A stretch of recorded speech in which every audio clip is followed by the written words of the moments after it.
A young girl left her home and vanished without a trace. The search for her quickly became one of the largest in American history. Over the investigation, detectives faced numerous shocking twists, and the quest for answers spanned a whopping 62 years until they finally uncovered the truth.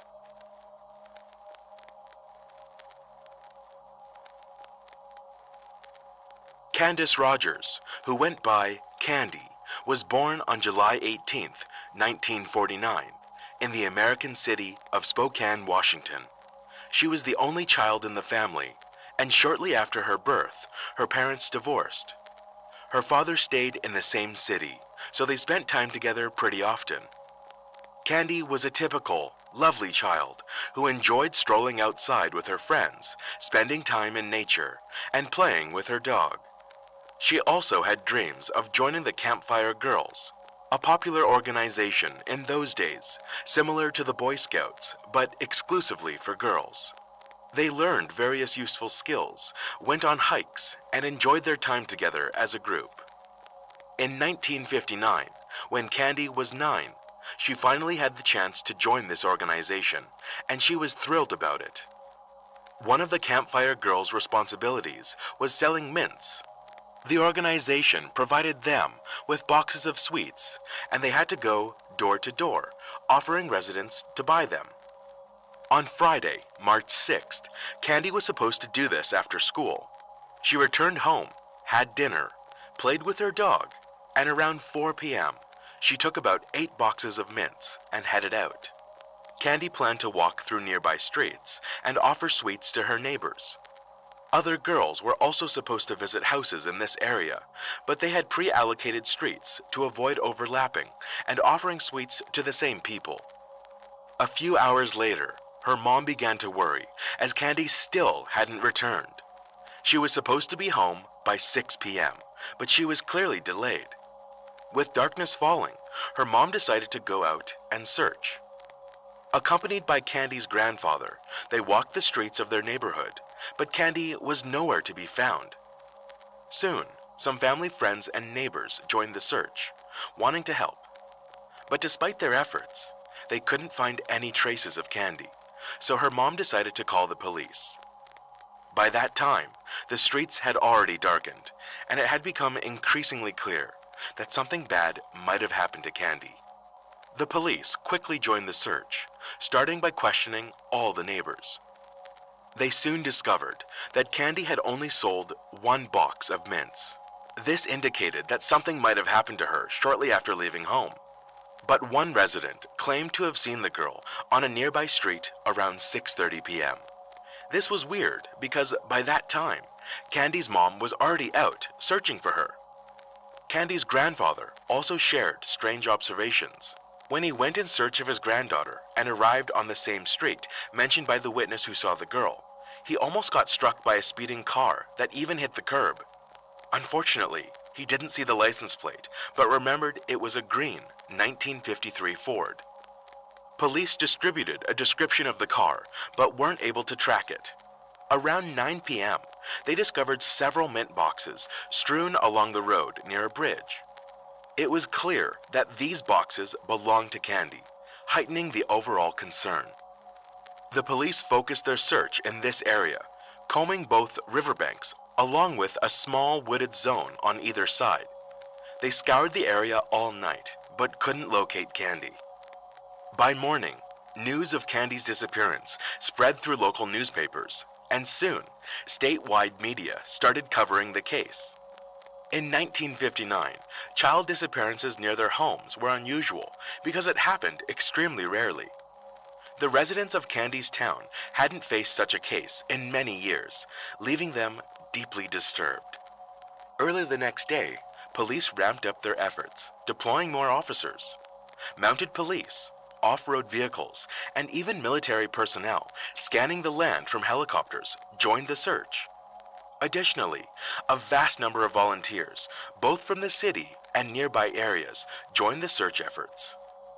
In total, over 1,000 people participated in the search, making it one of the most extensive in the country's history at that time. The search area extended to 11 miles around the girl's home, yet they still couldn't find her. On the same day, another tragic event unfolded. A helicopter involved in the search clipped power lines and crashed, resulting in the loss of 3 out of the 5 crew members. Search efforts persisted for many days, yielding no results. Police officers continued working literally around the clock in multiple shifts, trying their best to locate Candy. Investigators received approximately 750 tips in the initial days of the search, diligently checking each one, but all led to dead ends. 15 days later, 2 military members from the local base went into the woods west of Spokane on a hunting trip. There, they noticed children's shoes on the ground, immediately recalling Candy's disappearance. Many military members had been involved in the search, so they were all well aware of the case. They reported this discovery to the police, who showed the shoes to Candy's grandfather. He confirmed that the shoes indeed belonged to his granddaughter. The police headed to the woods for the search. Within minutes, one of the officers spotted a foot sticking from the bushes and found the girl's body. She lay amid the underbrush, covered with pine branches. Medical experts determined that the cause of death was strangulation. The perpetrator had used a torn piece of fabric from her skirt for this. Marks on Candy's hands and feet indicated she had been bound, although no ropes were found near the body. They also concluded that the victim had been sexually abused. During the search of the crime scene, police found a green car seat cover nearby, but they couldn't establish whether it had any relevance to the murder. On Candy's clothing, officers noticed a small purple stain that smelled like grape-flavored chewing gum. Yet, once again, they couldn't establish any connection to the case. Lacking any substantial leads that could lead them to the killer, the police tried to find any possible clues. Investigators sifted through incoming tips and explored the possible involvement of hundreds of individuals, neighbors, various suspicious characters, and previously convicted criminals. Soon, they focused their attention on a 50-year-old man named Alfred Graves. The reason he became a suspect was quite peculiar. He took his own life on the same day Candy's body was discovered. He did it right in his car, not far from where the mint boxes were found. He also lived just a few hundred yards from Candy's home. When the police found Alfred's body, they discovered a rope and woman's hairpins in his car. Investigators obtained a search warrant for his house, where they found numerous newspaper clippings detailing articles on sexual crimes against women and girls. The police also learned that several women had accused him of harassment, and even his wife admitted suspecting him of Candy's murder. Despite this troubling chain of events, investigators couldn't find any evidence linking Alfred to Candy's murder. They hesitated to clear him of suspicion, but proving his guilt seemed impossible. Detectives delved into other suspects, whose numbers kept growing. Several months after the murder, they had an extensive list of names, spanning multiple pages, and the police diligently checked each one. Yet, every time, they failed to find evidence of their involvement. Later, investigators had another suspect, a serial killer named Hugh Morse. He was arrested in 1961 for a series of crimes, and the reason why he became a suspect was pretty interesting. Hugh was known for constantly chewing grape-flavored gum. As we recall, a similar substance was found on Candy's clothes. Another reason to suspect him was that he killed 2 women in Spokane a few months after Candy's death. Hugh began committing crimes pretty early. His first arrest was for assaulting a woman, but he faced no real consequences. He was simply discharged from the army where he was serving at the time. Later, he committed a series of robberies in Los Angeles and served only 6 months. After his release, he lured 2 8-year-old girls to a secluded area, promising them ice cream. He sexually assaulted them and was arrested once again. Surprisingly, he managed to avoid prison. A medical commission deemed him a sexual psychopath, so he was placed in a mental health facility. After 2 years, doctors believed he was cured and released him.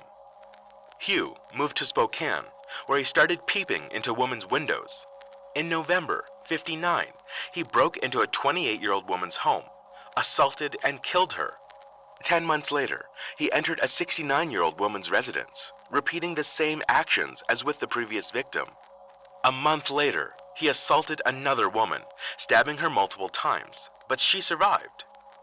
After these crimes, he left the city and over the next few months committed numerous other offenses, attacking women and girls with a knife, sexually assaulting them, and killing 2 more victims. Hugh always traveled between different cities and states until the FBI took on his case. He was added to the list of the country's 10 most wanted criminals and was soon captured. He was sentenced to multiple life terms, and Hugh attempted to end his life in his cell. However, he was saved by the guards and continued to serve his sentence. Detectives in Candy's case repeatedly visited him in prison, but the man denied any involvement. He also went through a polygraph test, which indicated he was telling the truth. However, this tool carries no weight in court due to its questionable accuracy. Considering Hugh's biography and the fact that he lived in Spokane at the time of the murder, investigators viewed him as their primary suspect. But he continued to deny any involvement, and the police lacked any evidence linking him to the killing. Later, the police focused on another suspect, a 49-year-old man named Howard Barnett. In February 1960, he was arrested on suspicion of molesting a minor girl. A few days after the arrest, he took his own life in his cell at the Spokane police station.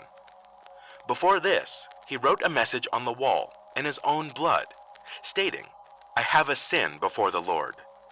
His wife learned of her husband's arrest only after his death. Speaking to the police, she asked if he killed that girl, referring to Candy. Detectives began investigating his potential involvement, yet, once again, they failed to find any evidence of his guilt. Howard remained one of the main suspects, mainly because he lived on the next street to the victim. Over the course of many years, police continued their efforts on this case, gathering new leads and examining other suspects. At one point, a woman contacted them, claiming that on the day Candy disappeared, she saw a green car following the girl. Investigators once again focused their efforts on locating this specific vehicle. However, this didn't lead to any substantial results. Although, it was strange that this woman chose to reveal this information many years after the crime. In the following decades, this case was reopened from time to time, but detectives always hit a dead end. Interestingly, they not only had to search for new leads, but also fend off false confessions. In total, 13 individuals confessed to Candy's murder, but in each case, the police concluded that they were lying. These individuals couldn't provide any information that only the killer would know, often just repeating details from the newspapers. Surprisingly, such behaviors are common in high-profile cases. For some reason, people confessing to crimes they did not commit. Throughout the time, the police department saw numerous changes in detectives, each hoping to solve this crime. Candy's murder stood out as one of the most prominent and mysterious cases, not only in their city, but across the entire state. It impacted a significant number of people. Before the murder, parents felt safe letting their children play outside. But after this case, many reconsidered their views on safety. In the early 2000s, this case was reopened once again. And this time, a new detective decided to use modern technologies. Fortunately, in 1959, the police had diligently collected and preserved all the evidence, which allowed experts to find a sample of male semen on Candy's clothing. Considering it had been stored for several decades, examining the sample proved extremely challenging. But after extensive efforts, experts managed to extract a DNA profile. They uploaded it to the FBI database, but unfortunately, there was not a single match. Detectives also cross-examined the profile with samples from numerous suspects, but none of them turned out to be Candy's killer. Throughout all these years, many were convinced that Hugh Morse was behind the crime. However, the forensics indicated he had no connection to this murder. As a result, the investigation once again hit a standstill.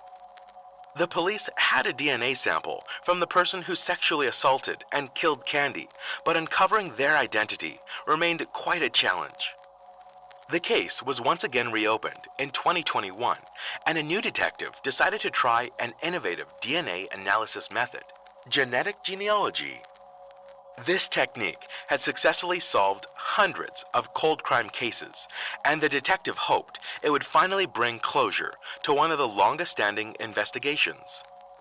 He contacted several laboratories specializing in this analysis, but there he was faced with disappointment once again. To utilize this method, experts needed to examine the original DNA sample. Several attempts were made, but each laboratory concluded that the semen sample had degraded too much, so it was impossible to extract the necessary data. The detective turned to a final laboratory, and unexpectedly, there was a long-awaited breakthrough.